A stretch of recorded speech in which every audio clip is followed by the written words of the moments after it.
Michael Cole, former BBC Royal correspondent, whether he hasn't perhaps confirmed it over the course of the last 2 days. It sounds harsh, but... If we can rework an old wartime phrase, was his journey really necessary? What has he achieved? If the purpose was to come here and prove that there was criminality at the Daily Mirror, a respected, well-established, 100-years-old newspaper company, and that its journalists and its editors, and maybe even its proprietors, were guilty of criminality, felonies, which would send them to jail for a considerable amount of time, then you've got to have evidence for that. There's none.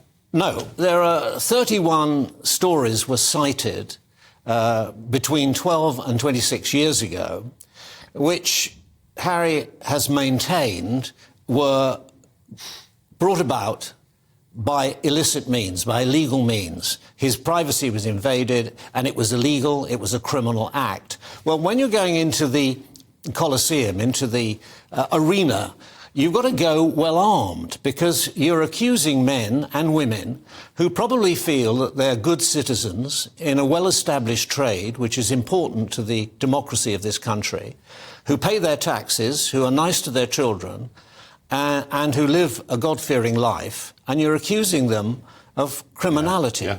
It's serious business. No, it is. It is. And if you're going to say that, you're going to have to be sure of yourself. And at the end of an ordeal, and it was an ordeal, a different sort of ordeal than sitting in the front seat of an Apache attack helicopter, but it was an ordeal for 8 hours. His barrister said to him, how did you feel about it? Meaning... I'm going to stop you there. OK. I'm going to stop you there. There's a reason. There's a good reason, because Dan Wootton tonight is going to go into this in depth, and he's got an actor to play Prince Harry. So I want you to watch Dan Wootton tonight.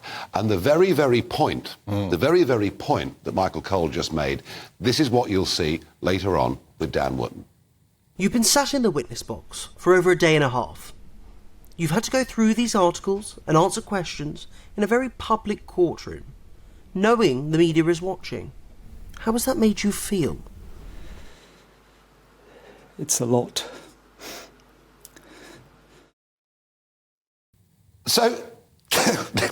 He was emotionally choked up. Well, was he? Or was it all pre-managed and staged? Interesting. Come on. Come on. Don't be such a softie. Do you think he's pulling the wool over my eyes? He's been through 8 hours of interrogation. Yeah. He then gets his own barrister to come on for the last little bit. That question's teed up and he starts blubbing. I mean, the whole thing's a complete sham. Well, let's just take one little nugget of this. The thing that I thought was most interesting today, because it did involve him, it was said, or he said, that he discovered a tracking device on the car of Chelsea Davy, his longtime girlfriend, and another one on a car of a friend of his who was close to him. And in that testimony, he named the person who put those bugs on those cars. I'm not going to name them, because although it's privileged, the man may be entirely innocent, and I don't want to libel him in that sense. Although it wouldn't be libel because it's privileged, but let's keep him out of it.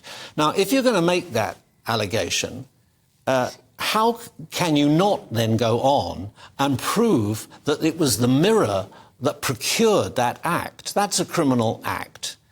On the face of it, it's a criminal act. So where is the connection between the Mirror, that action, and a story that appeared in the paper? Now, supposition, suspicion, allegation, accusation, none of these are proof. And this is a case which will turn on the proof, the evidence that is laid before the judge. It's a civil case. It's decided on the balance of probabilities. Was it more likely or was it less likely that this happened? And I'm sure Mr. Justice Fancourt will bend over backwards to make sure he gets an absolutely fair ride, as he should do. But he can only act, the judge, on the evidence that's been adduced. Yeah, that's what I think. And a final thought, Michael Cole. Do you feel any sympathy for Prince Harry? I do. I do. I'll tell you why. Because about 200 yards in that direction is the Lindo wing of St Mary's Church, St Mary's Hospital. And he came out of that as a newborn baby, his mother looking very beautiful with her hair done and all dressed in red. Maybe that was a clue. His red hair and so on. And he's been under scrutiny his whole life. He didn't enjoy it as a child. He let his emotions show.